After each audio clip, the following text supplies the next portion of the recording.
for hematuria, but of importance with the topic and relevance here. Vascular malformations and aneurysms, which are, as I said, rather uncommon when compared to the other conditions, and malignancy or benign neoplasm. These are the ones which present with hematuria, which require IR management. Among the renal causes of hematuria, we have lesions of vascular origin, which can be detected with the cross-sectional imaging, but angiography in these cases remains the diagnostic standard, as it not only demonstrates the lesion, it also provides the endovascular management during the same session. For example, there is a cross-sectional imaging which shows that there is a niche of vessels in the inferior polar segment, and corresponding selective renal angiogram demonstrates the niche of vessels to be arterial in origin, and there is an early opacification of vein suggesting it to be a arterovenous malformation. Similarly here, Dr. Murthy has shown several of the cases of renal trauma. Here we find that there is a contrast pooling and also contrast extravasation in the arterial phase, along with surrounding hematoma. And when you do a selective renal arteriogram, you find that there is a pooling of contrast, suggestive of an aneurysm with contour irregularity, suggestive of rupture, and surrounding perinephric hematoma. These lesions may be secondary to blunt or penetrating trauma. They may be secondary to iatrogenic injuries, percutaneous renal procedures, or they may occur spontaneously with or without any underlying pathology. The arterovenous malformations, which are congenital in origin, the so-called congenital renal arterovenous malformations, are rather rare entities, seen in less than 0.1% of patients. Usually, when they present to the IR, they are usually symptomatic patients with gross hematuria due to rupture of these small venules into the calyces from abnormally increased intravascular pressure. They may be cirrhoid or cavernous in type. More often we find a cirrhoid variety, wherein there are multiple arterial feeders. And today the primary treatment of choice is embolization, because it's a nephron sparing procedure. The goal of embolization would be to eradicate the nidus and obliterate the flow across the nidus. The endovascular procedure preserves the maximal unaffected normal renal parenchyma while eliminating the risk of recurrent hemorrhage if the procedure is technically successful. Contrary to the arterovenous malformation, which has nidus, the arterovenous fistula will be devoid of a nidus. There will be a direct communication between the artery and the vein. This accounts for almost 3/4 of all abnormal renal AV communications, rather more common when compared to the AVM. Most often acquired, also idiopathic or arising in a congenital AVM. You can have a combination of AVM and an AVF within the same lesion. Symptoms depend upon the lesion. The smaller lesions present with increased peripheral venous pressure, which gives rise to rupture with a venous calyx communication, and massive hematuria. Occasionally may present with clot retention, whereas the larger AVFs or AVMs may present with either ischemic changes, which gives rise to renin-dependent hypertension. We know the AVMs have got a sump effect, and they tend to strip the normal, strip the vascular supply for the normal adjacent structures. So they present with renin-dependent hypertension because of the ischemia produced in the peripheral arterial branch, or occasionally if the flow across the fistula is significantly high, it can present with congestive heart failure. Percutaneous renal biopsy procedures or the percutaneous other procedures like PCN or PCNL are one of the most common causes. As far as biopsy is concerned, it is estimated that nearly about 15 to 50% of the patients may have a micro AV fistulae, which for which the patient may not be symptomatic, but then they do occur following a biopsy procedure. It's only a small percentage of these patients who present with intractable hematuria. Post-biopsy AVFs form in an attempt to repair damage to the walls of contiguous arteries and veins, giving rise to single communication between these vessels. And patients who are at reported risk of these are the ones with compromised renal parenchyma, renal insufficiency, patients who have got hypertension, higher chances of vascular injury following either a procedure or a trauma, and of course number of attempts and depth of the biopsy also have got role. Likewise, malignancies with association of they have a high vascular predilection with renal vein extension and the parasitic tumor vessels, and also the angiogenic tumor factors which are related with these, for example, the RCCs, the vascular endothelial growth factors are generated by these, and that can explain the development of AVFs within these tumors. AVFs are also idiopathic in origin, and these are thought to arise from spontaneous erosion or rupture of a renal artery to nearby renal vein, the cause for which is not known. Among the other lesions, the renal artery aneurysms, the so-called true aneurysms, these are again rare entities. They may be either parenchymal or extraparenchymal in location. Most often, the extraparenchymal ones are located at the bifurcation of the main renal artery. The extraparenchymal ones. The parenchymal ones can affect, of course, the proximal lower arteries as well as the arteries which are the branches which are deeper in the parenchyma. So that would be the parenchymal locations, whereas the extraparenchymal could be in the mid or the distal MRA.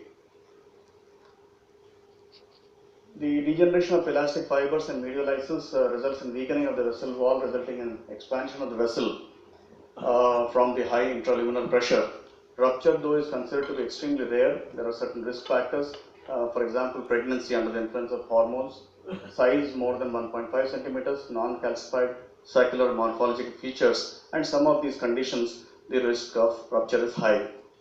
So indications for treatment would be the high risk of rupture when those pre-existing conditions are there, uncontrolled hypertension, present with rupture itself, patient could present with retroperitoneal hemorrhage, or when he presents with hematuria.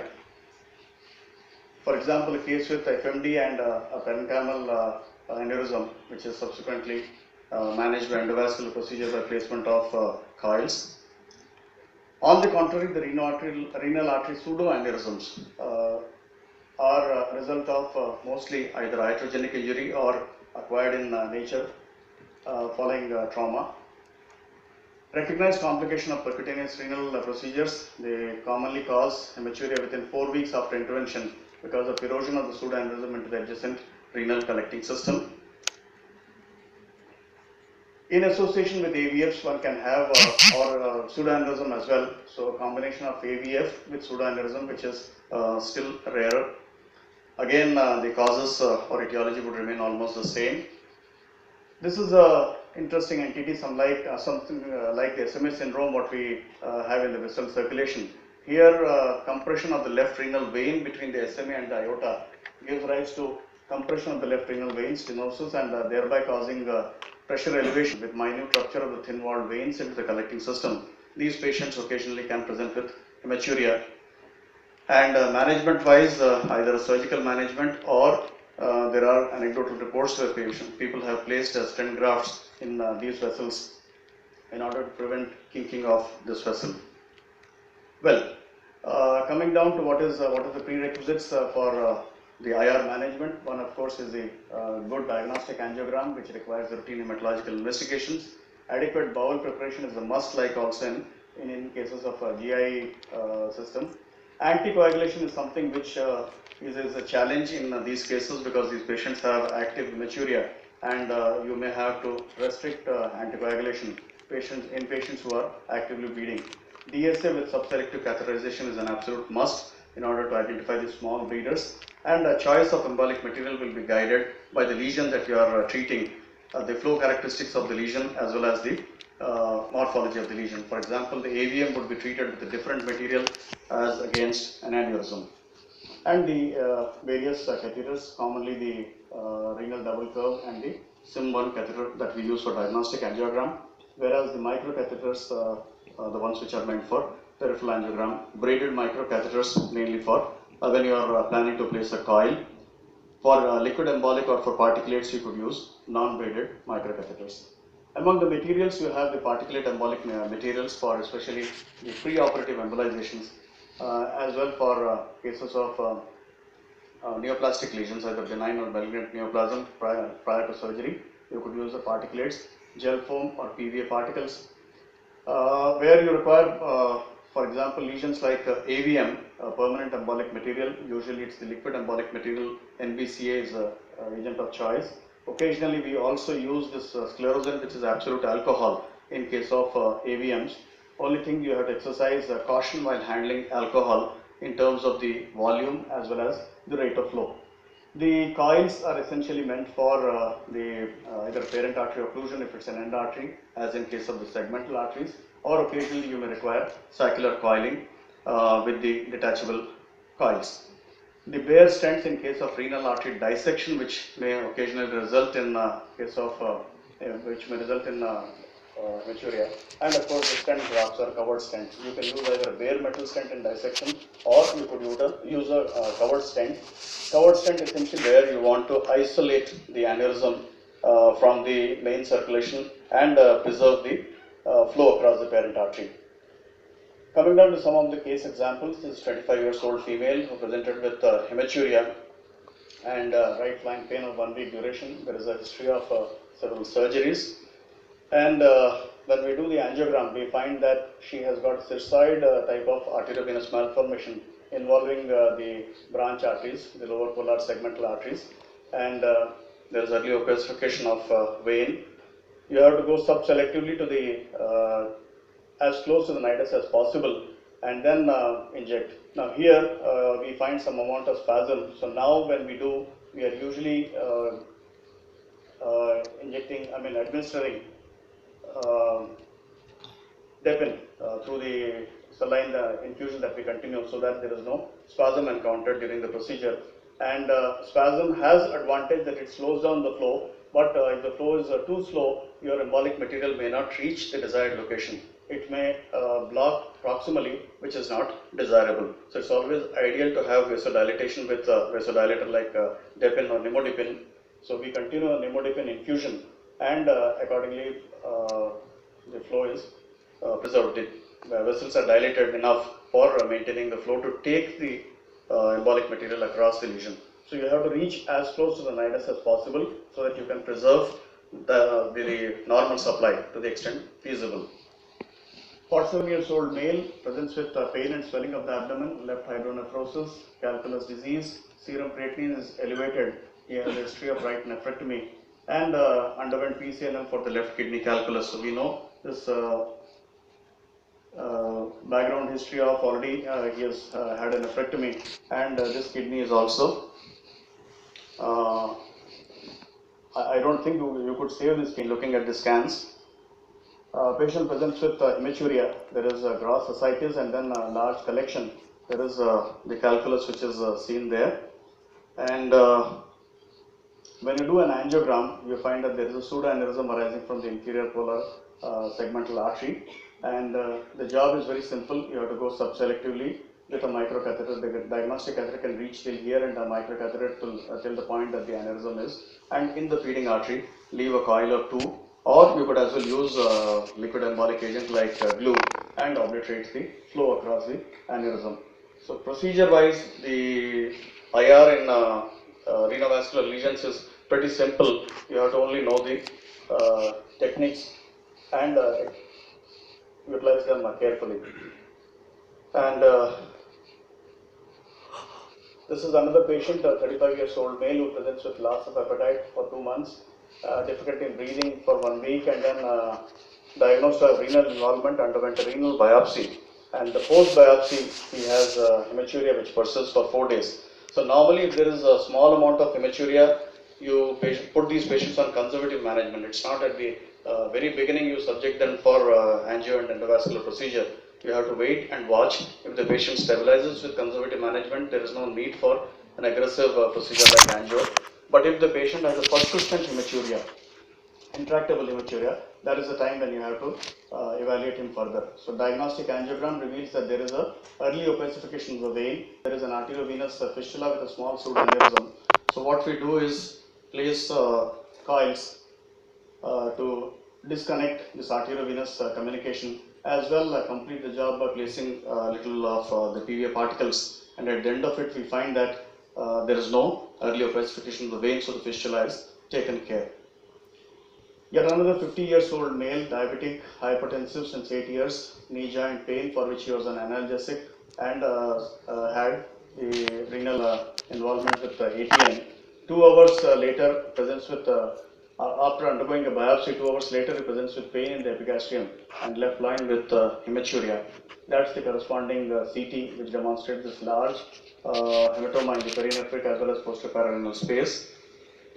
And when you do an angiogram, you find similar to the previous case, there is a pseudoaneurysm in the inferior polar segmental artery. Few coils are placed. We find in the initial check angio that there is no filling of the aneurysm, but when you look carefully, you realize that the vein is opacifying, which was not opacifying earlier. So the aneurysm is taken care of, but there is a fistula from a segment little proximal to that of the pseudoaneurysm. So here you have to complete it by another material. Coils are not enough to complete this. You can leave it and then wait and watch. On a follow-up you can see, but otherwise to complete the job you can as well have few drops of glue that will take care of the whole things, which is what we have done. We have placed or topped it up with a little NVCA, and we find that the flow across the aneurysm as well as the fistula is taken care of. 23 years old male, again presents with hematuria. There is a history of epilepsy, adenoma sebaceum. We know that we are dealing with tuberous sclerosis.